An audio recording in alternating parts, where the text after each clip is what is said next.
Bekasi Timur bersama Wali Kota Bekasi Bapak Tri Adianto, hadir pula Direktur Sarana Prasarana PT KAI Bapak Heru Kuswanto, kemudian Kepala KNKT Bapak Suryanto, dan tentunya para pejabat di lingkungan Kementerian Perhubungan Bapak Sumardi, dan tadi saya juga sudah berkomunikasi dengan Menteri Perhubungan Bapak Dudi Purwagandi, juga Menteri Pekerjaan Umum Bapak Dodi Hanggoldo.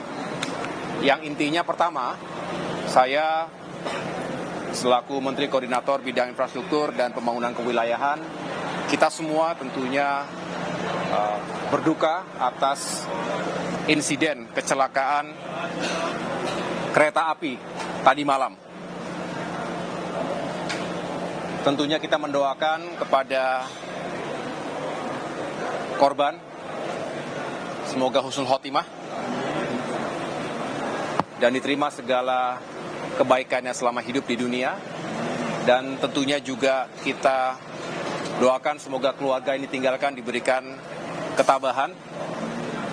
Sekaligus yang paling utama tentunya adalah melakukan evakuasi terhadap korban, dan itu sudah dilakukan. Bisa dikatakan semua sudah berhasil dievakuasi, dikeluarkan dari gerbong yang tertabrak tadi malam. Dan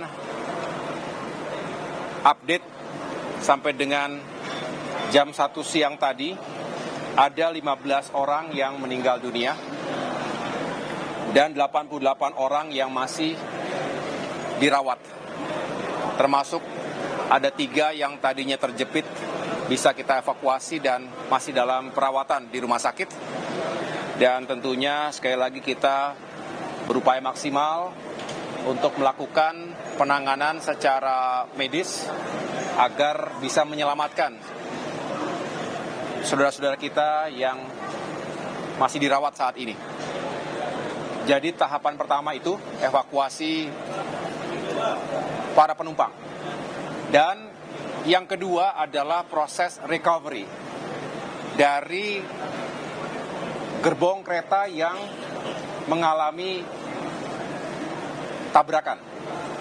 Dan tadi saya lihat di bawah memang masih diupayakan agar sore ini benar-benar bisa diangkat atau diangkut dari rel kereta, yaitu gerbong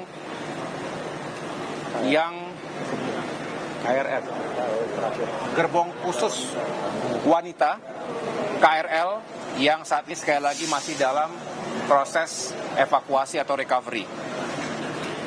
Nah, jika ini sudah bisa dituntaskan, maka sebetulnya tahapan berikutnya adalah normalisasi rute kereta KRL dan semua yang terdampak akibat insiden tadi malam.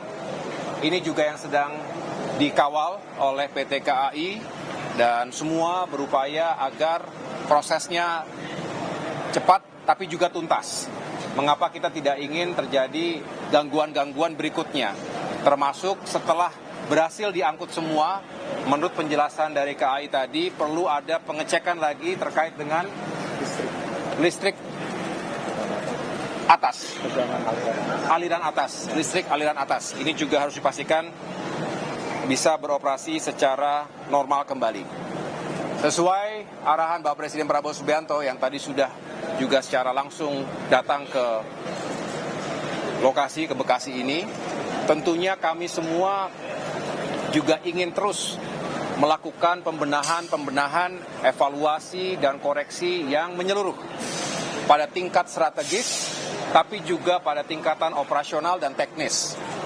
Sebenarnya kita sudah mengidentifikasi sejak awal bahwa masih cukup banyak lintasan sebidang di mana rel kereta ini juga bersamaan dengan jalur transportasi darat, artinya jalan crossing dengan rel kereta. Kita akan investigasi, dan saya belum bisa menjelaskan secara final karena KNKT lah yang nanti memiliki otoritas untuk melakukan investigasi secara menyeluruh.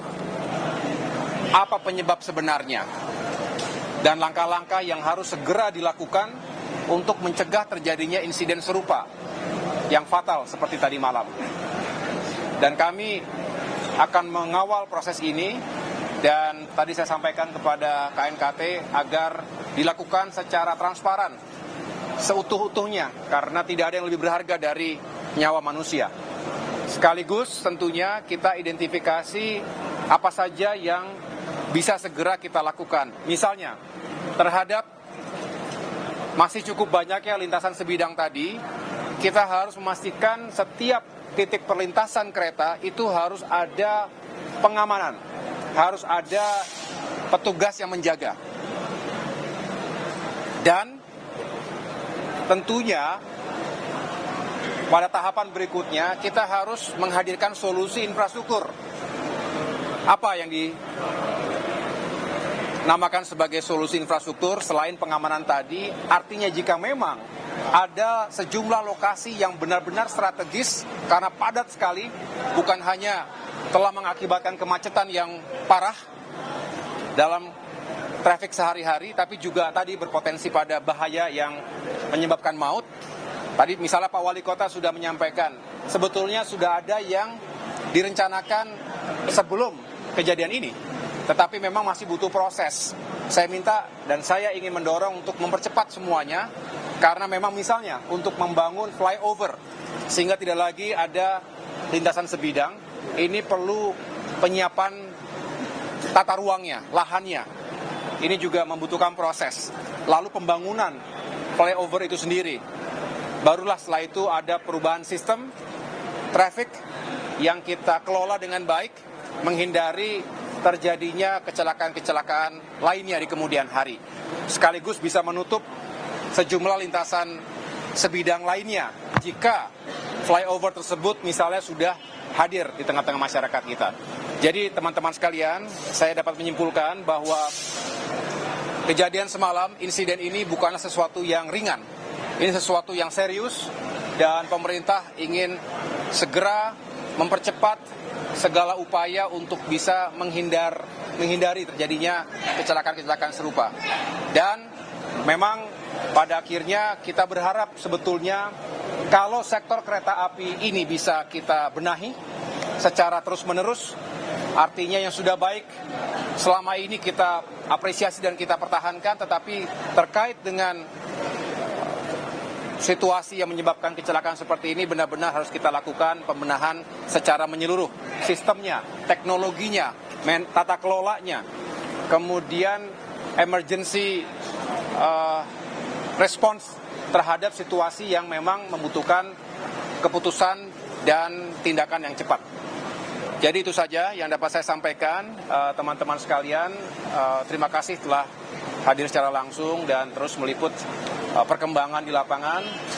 Mudah-mudahan ada progres yang baik dan laporannya kami tunggu, Pak Kepala, dan semua akan memberikan support. Sekali lagi kami ingin hadir dengan solusi yang lebih menyeluruh dan jangka panjang sifatnya. Bukan hanya di Bekasi, bukan hanya Jabodetabek, tapi seluruh Indonesia. Ini adalah keselamatan yang harus kita utamakan bagi masyarakat dimanapun berada.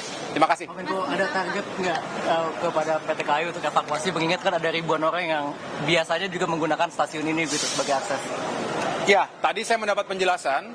Sebetulnya diharapkan sekitar jam 4 begitu, sampai dengan jam 5 ini bisa kembali terjadi normalisasi. Ya, tapi ya kita lihat prosesnya memang masih membutuhkan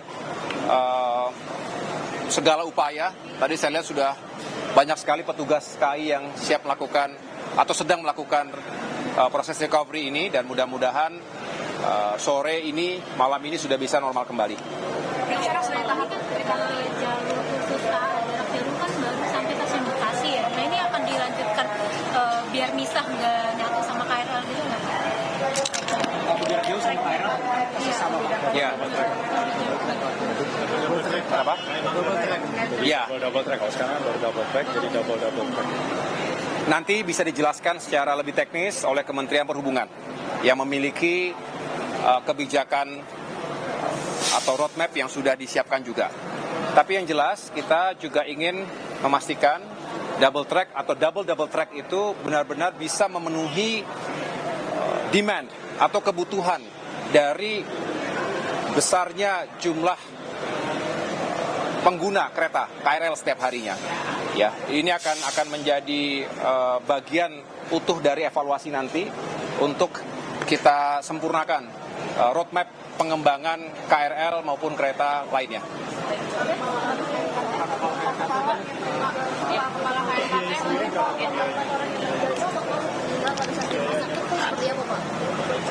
Ya, infrastruktur akan terus kita hitung, ya. Artinya setiap daerah, setiap lokasi membutuhkan penanganan yang berbeda-beda. Ya, nanti akan kita hitung dulu, tidak bisa saya sampaikan di sini. Tentunya ada elemen lahannya, pembangunan fisiknya, sampai dengan tata kelola jika itu sudah digunakan. Ya. Makasih ya teman-teman semua. Makasih. Ya. Ya, terima kasih. Terima kasih. Pak ya.